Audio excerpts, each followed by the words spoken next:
tout est amené à mourir. Et quand on sait ça, franchement, on perd plus de temps à pleurer pour un... J'ai pas envie de dire de gros mots.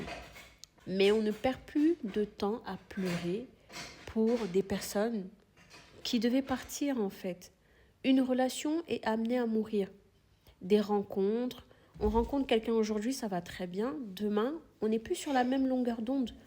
Et en termes de vibration, et ce n'est pas pour rien qu'on parle de vibration. Parce que quand on se rend compte que tout n'est qu'énergie, nous sommes un champ énergétique, à un moment donné, quand notre énergie n'est plus compatible avec une certaine personne ou un groupe de personnes, la fréquence est différente, on monte ou on descend en fréquence, eh bien, une relation meurt.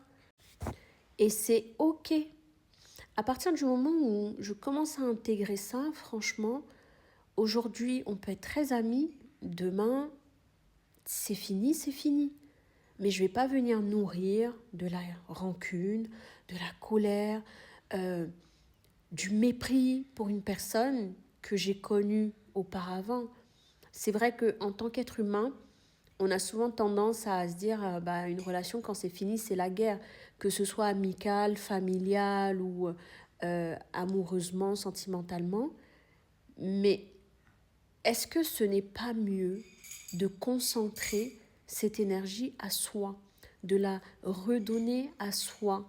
Parce que le temps qu'on perd à détester quelqu'un ou à nourrir la personne, parce que on continue à avoir un lien même si on n'est plus ensemble. Et ça, je trouve ça complètement dommage, surtout quand on sort d'une relation avec un pervers narcissique, quelqu'un de très toxique. Moi, ce qui m'a fait lâcher, c'est de comprendre que plus je suis énervée contre la personne, plus je continue à lui donner mon énergie.